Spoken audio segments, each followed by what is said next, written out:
يا مساء الورد.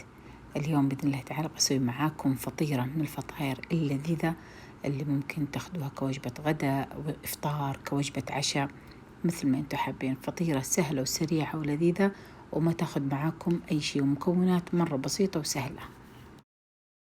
تطلع معاكم فطيرة لذيذة. طبعا الحجم اللي انتم حابينه، فيكم تسووا حجم كبير حجم صغير مثل ما انتم حابين، بس انا حبيت اوريكم كيف التوريقة من داخل تطلع معاكم مورقة، وتطلع لذيذة مستوية من برا ومن داخل على نار هادية. تطلع معاكم الوصفة من أحلى ما يكون.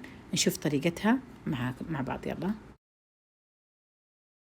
محتاجة أي مكونات نهائيا: دقيق وملح وموية، ونعجنهم مع بعض. طبعا راح أكتب لكم مقادير كاملة، وتكون معنا العجينة جاهزة. الفطيرة بعد ما عجنتها، طبعا كل ما زادت مدة العجن كل ما تعطيني نتيجة أحلى، سواء كانت بالعجانة أو باليد. العجينة تكون لينة وطرية، ما تلصق باليد بس تكون لينة معانا. عندي هنا في صينية جانبية حاطة عليها شوية زيت، وابدأ أكور العجينة اللي معايا وأقسمها بالحجم اللي أنا أبغاه وأتركها ترتاح. الحين أتركها ترتاح، أغطيها وأتركها على جنب. كل ما ارتاحت العجينة كل ما صارت سهلة معايا في إني أمدها، كل ما ارتاحت كل ما كانت سهلة المد.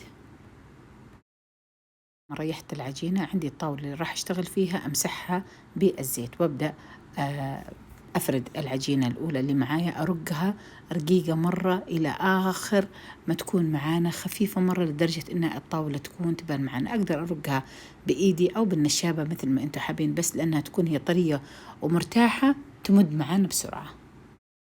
بعد ما فردت عندي العجينة بالطريقة هذه، أبدأ أمسحها بالزبدة أو سمنة أو زيت مثل ما أنتم حابين.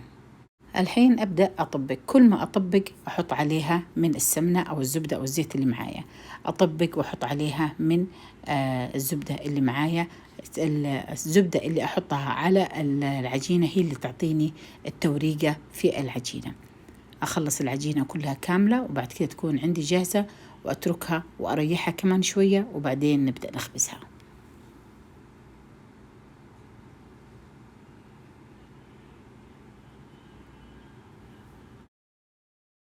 حطيت الصاجة عندي على النار، وأحط عليها من الزبدة أو السمنة اللي معانا، وأبدأ أنزل عليها الفطيرة اللي معايا، بس أضغط عليها ضغط خفيف فقط، ما يحتاج إلا أني أفردها بالنشابة أبدا، لأن إذا فردتها راح تضيع عندي التوريقة اللي فيها. فأحط قطعة قطعة وعلى نار مرة هادية، أتركها أخبزها لغاية ما تعطيني التقميرة واللون الحلو اللي أنا أبغاه، وأقلبها مرة فوق مرة تحت لغاية ما أحس إنها استوت عندي تماما.